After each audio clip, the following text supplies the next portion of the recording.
From shucking oysters to talking food with the founders. From quick snacks to the big contracts. Hi, everyone. My name's Heidi Knobloch, and I'm the host of Founders Fridge. Founders Fridge is a podcast where we talk to founders about what they eat while they're building their companies. On this week's episode, we have Amy Gurske. Amy is the CEO of Sayhii, and we talk about getting enough protein, meal prep for traveling, and a whole lot of soups. Let's look inside Amy's fridge. Yeah, success got the drive and the hunger. But what's on your dinner plate? What keeps you going longer? So, Amy, I am super excited to have you on the podcast and that you're the first podcast. It's going to be amazing. So first, can you tell me a little bit about Sayhii and, how you're building the company now? Yeah. So Sayhii actually came to be because of a couple things that I ran into in corporate America. But the premise of Sayhii is through one question a day, we can help optimize the health and well-being of every employee in the company. Through my own journey in corporate America, I realized that a lot of us don't even know what's happening, what we need in our time of need, when we're stressed, when we're tired. And so we need something outside of ourselves to help guide us in the right direction. And that's the goal of Sayhii, is create the healthiest, most productive and efficient workforce that want to stay at your company because we're doing all the right things by them. So is this your first entrepreneurial endeavor, would you say? I would say a first official. I say this because when I was younger, I was raised by a single mom after my dad passed away. And when I was four years old, my mom said, "What do you want to do?" And I said, "I want to ride horses." And she said, "Well, we can't afford that." And so I had to wait until I was 8 years old, but I got a job working in a barn. For me, it was always figuring out how to do things. I cleaned 32 stalls a day to ride horses growing up, and I did it for about 10 years. But then I realized, okay, well, I can do things and, get different outcomes. So I actually turned it into my own little unique opportunity. I got to board horses for free by cleaning stalls, and it turned into me actually buying horses off the track, breaking them and selling them, and that's how I paid for college. Although I will tell you, I did not think this was entrepreneur because I was under 10 and then I was 14 and 16, right? And the truth was, even in corporate America, 22 years, any job I took never existed before I was like, have we thought about doing this? Have we thought about trying that? And they're like, yeah, go run with it. Probably because I was annoying, but I was an entrepreneur, always creating divisions, departments, different processes, structures, outputs. So yeah. Yeah, true entrepreneur. So in fourth grade, they had us do, one of those just projects that you take home about your life. And one part of it was what you want to be when you grow up. And so I have this great image because it says that I wanted to be an inventor and that the salary was between $0 and $1 million.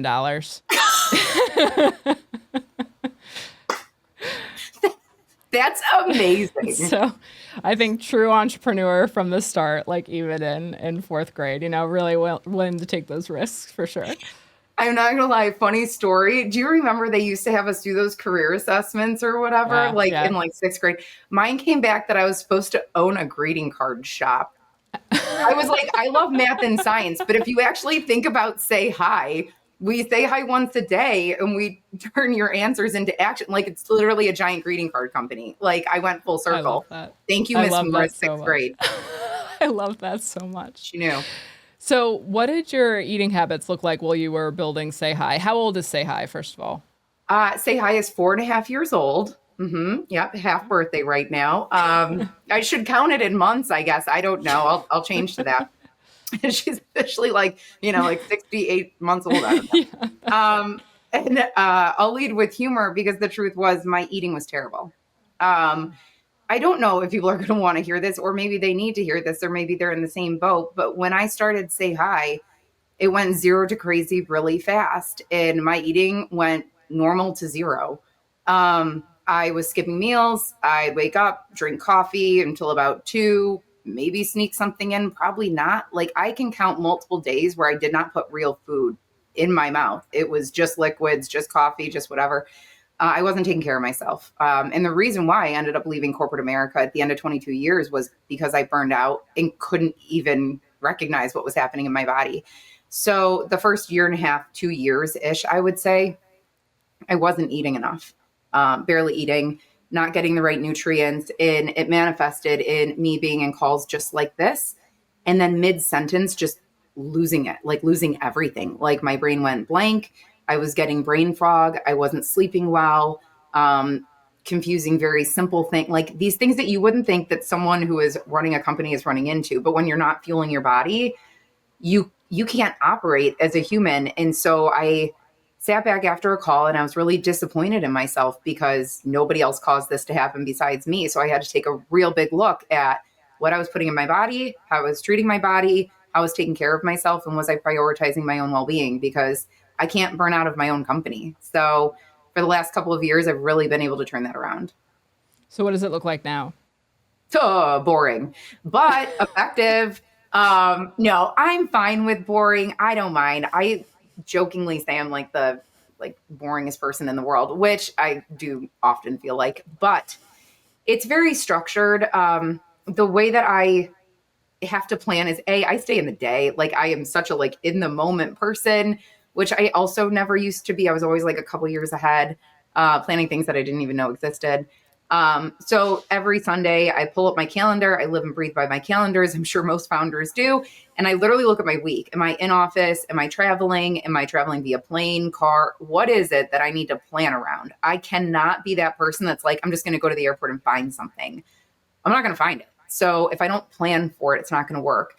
This week, I open my calendar on Sunday and I'm traveling Tuesday, Wednesday, Thursday, Friday, right? So I have to be able to plan my food for the week.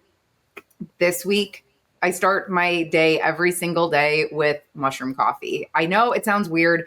And if anyone's asking which one I use, because that's like the next question I get from everybody, I use Everyday Dose. I have tried all of them. I prefer Everyday Dose just personally. I have friends who like others, but a huge fan. And I put 15 grams of collagen in it with my Ripple milk because I don't do a ton of dairy, and have that right off the bat in the morning.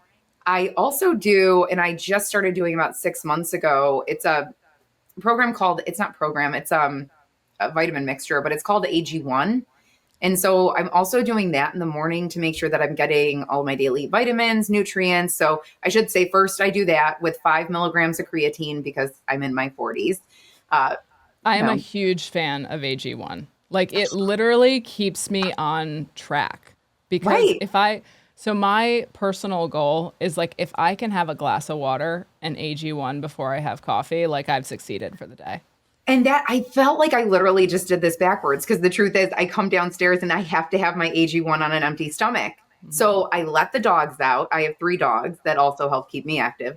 Let the dogs out, mix my AG1, down it, because I'm a fast drinker, and then immediately take my dogs for a walk, skip that, and then come back, make my mushroom coffee. And that's when I drop into meditation. I do have a very structured morning routine that I do. Totally. All right. So what is this? So you're doing meal prep essentially. So like, yes. Are you doing this? Like you look at your calendar on a Sunday and then you're starting to do meal prep for the whole week. Is that kind of what it looks like? Oh yeah. I have to get all of my groceries, plan ahead, like what's for each day, like in my fridge. So I know like what I'm grabbing. So right after this, I'm jumping and running to Buffalo. On my counter is already my little, it's not a pail. It's like it's fabric, but it's smushy, but it's a cooler thing. And I already have like my protein milks. I've got my water container ready to go, because another thing is I'm terrible at hydrating.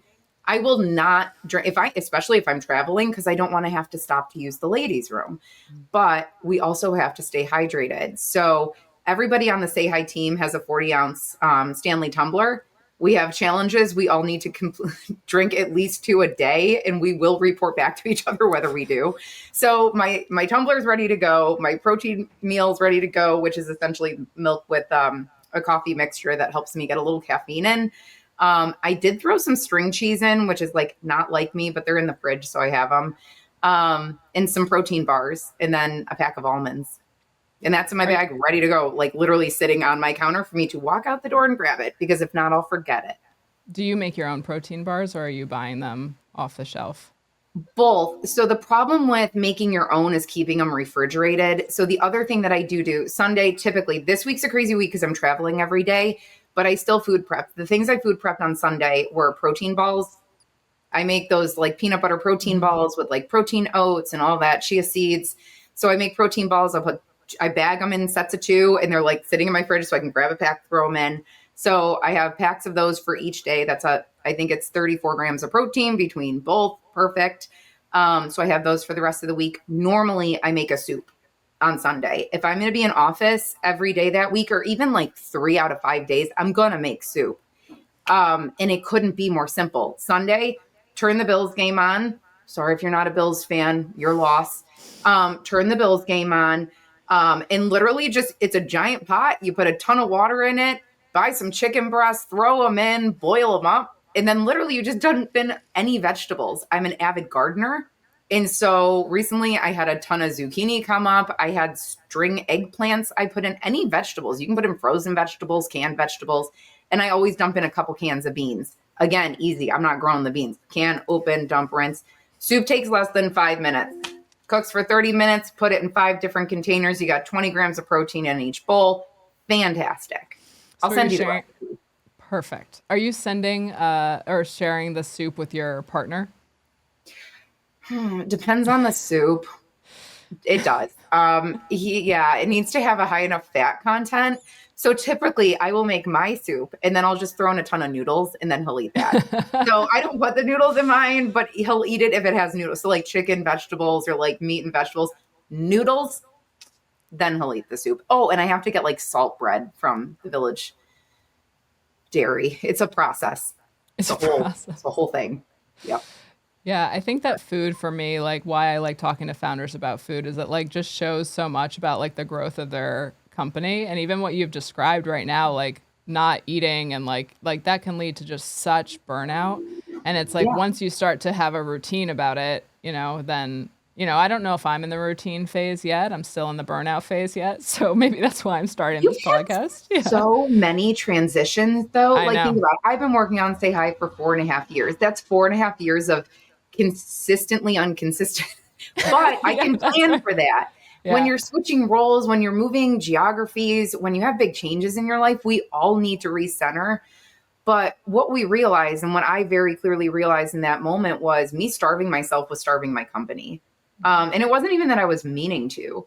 And the same thing applies to anything else in your life, really. If you're starving yourself, you're probably short and snippy with your partner. So you're starving your relationship. If you can't fully show up to meeting, you're starving your coworkers.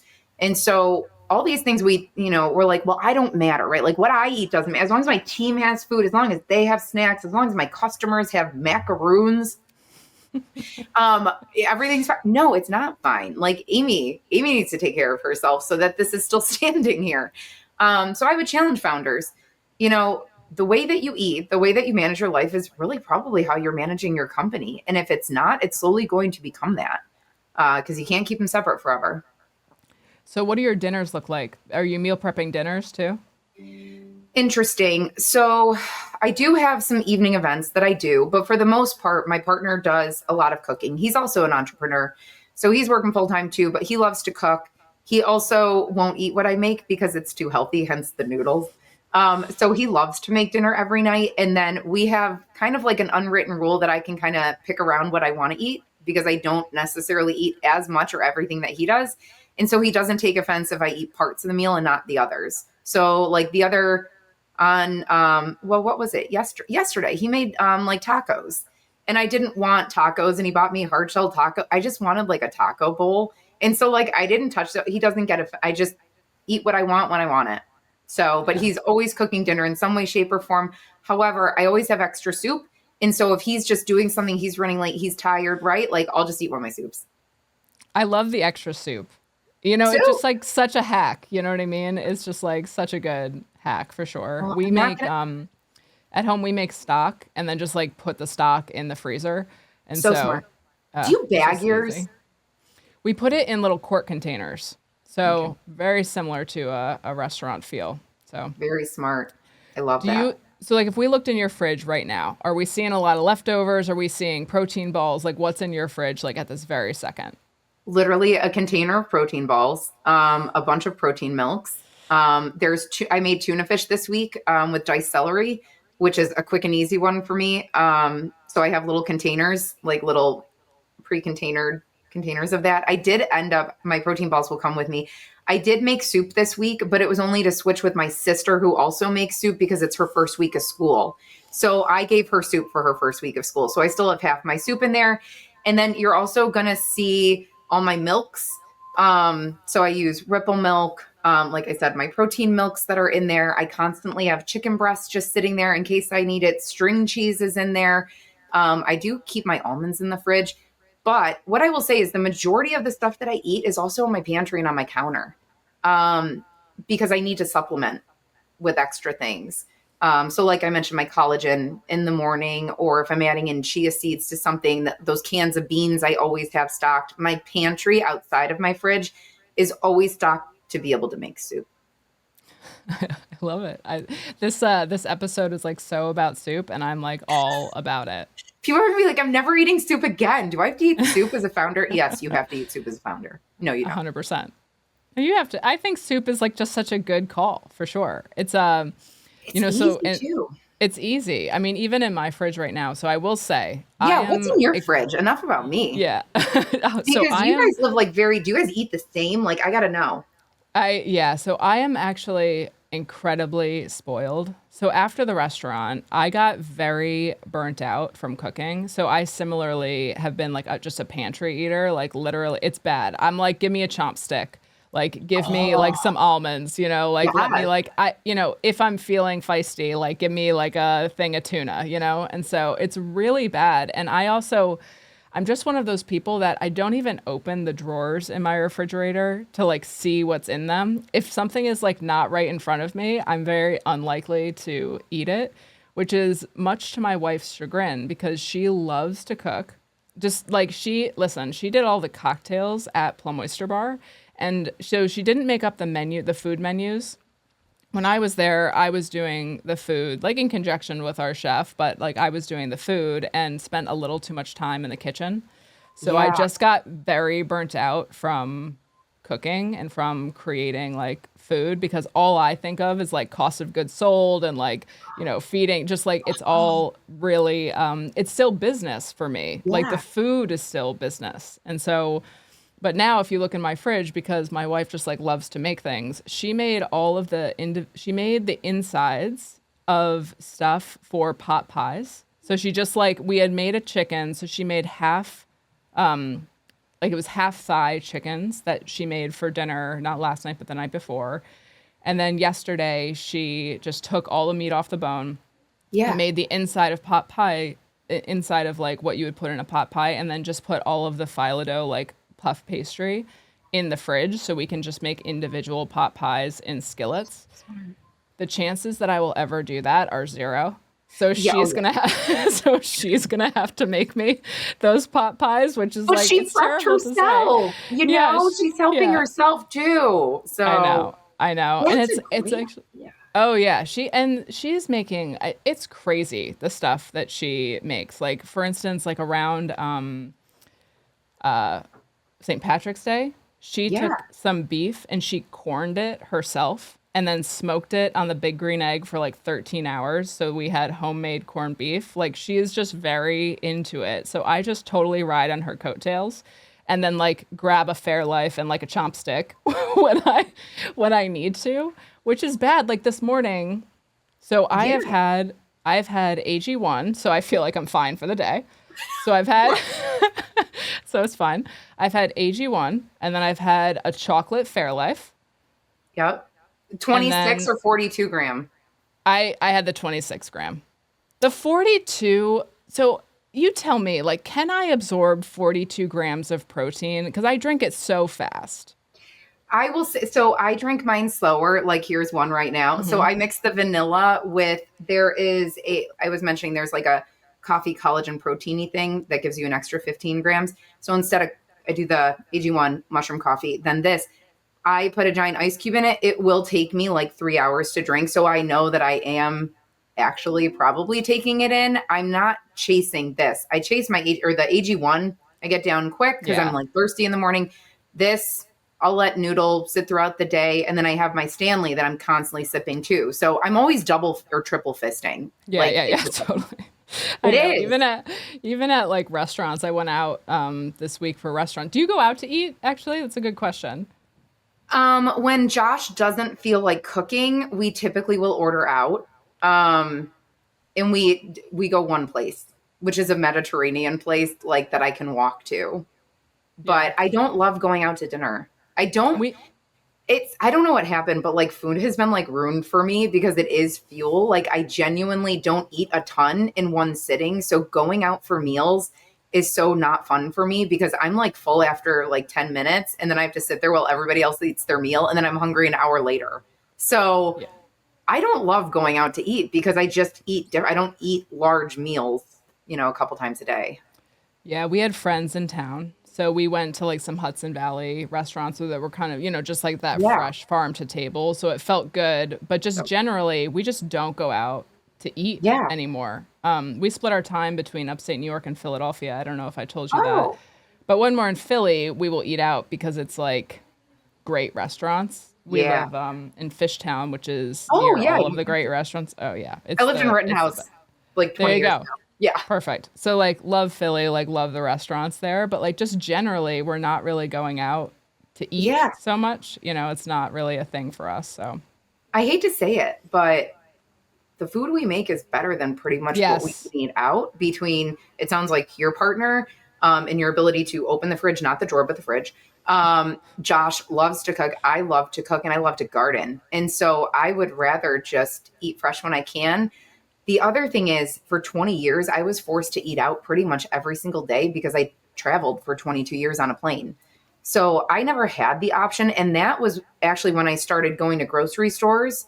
I was traveling every single week, leave on a Monday, get home on a Friday. And Monday, I would literally go to find a Whole Foods, find a Wegmans, find a Safeway if you're out west, whatever, and Trader Joe's. And you have to buy your food for the week. Like I got so sick of eating out every single night, sitting at a bar, ordering a salad, getting a soda water or coffee or whatever, going back to my hotel. It was miserable. And so I just started buying groceries for the week.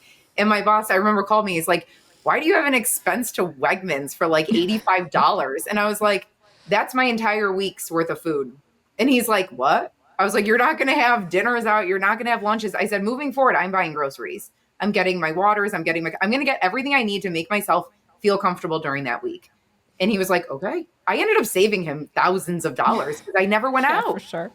For sure. I know. And I think like for Kelly, for my wife, it's meditative for her to be cooking. Yes. She loves shopping in the grocery store.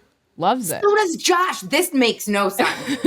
I know. Makes no I sense think they to me both either. need to go see someone I because know. that's I not know. normal. I know. It makes no sense to me either. Like it's just really bad. I don't know where anything is in the grocery store. If she's like, "Hey, could you pick me up like I don't know, like something. Like, can you pick me up like this type of vinegar?" I'm like, yeah, I have no idea where that would be in a grocery store. Can I Instacart it? I Instacarted this morning. Yeah. Efficiency, I'm telling you. I just don't like the grocery stores because of the inefficiency. I do love new technology and being able to get what you need when you need it without having to go experience parking lots and massive lines and crowd. I just don't want to deal with it. I also 100%. never thought that I would be the one that trusted somebody else to pick my produce, but I'm okay with it. Yeah, 100%. Although like we got giant leeks the other day. I was like, where are these coming from? It's an odd choice for this person to pick, So, all right. So you're going to Buffalo tonight. Like, what are you doing for dinner tonight? So I have a meeting at 2. And so I'm going to go do that meeting. And then I have a couple meetings after that. And then I'm going to stop. Likely there's a yoga studio I stop at in Buffalo that has like an acai bowl that I love. But if I don't get to do that, I have all of my snacks in my bag, but then I'll probably be home by 7.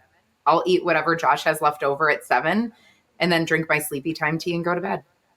All right. So what's next for Sayhii? Well, we're expanding a lot of ways. I think but we expanded into Australia. And so we have a focus right now on both Australia and New Zealand. But we have a huge need within healthcare. So just like we're talking about optimizing our own selves, showing up, well, our hope is to help the healthcare industry as well, optimize their own workforce. And so I'm zipping off to Buffalo to go talk to a hospital system to go do that. But we're just excited. We're forming a lot of new partnerships and just really looking forward to partnering with organizations that want to start saying hi. Awesome. So tell our listeners just where they can find you and where they can find more information about Sayhii. Yeah, you can find Amy Gurske on LinkedIn. You can find Sayhii at Sayhii, Sayhii, 2 I's.io. That's our website. But feel free to reach out to me on LinkedIn, send me a message. I'd be more than happy to get back to you. Awesome. Thanks so much for Amy for being the first guest on the show. It's just awesome. You got it. I love a fridge. You better send me those recipes, though. Absolutely. I will. You send me yours for sure. Will do. Awesome. Okay. Thanks, Heidi. Yep. Yeah. Bye. Success got the drive and the hunger. But what's on your dinner plate? What keeps you going longer? From shucking oysters to talking food with the founders. From quick snacks to the big contracts. The Founders Fridge. Founders Fridge.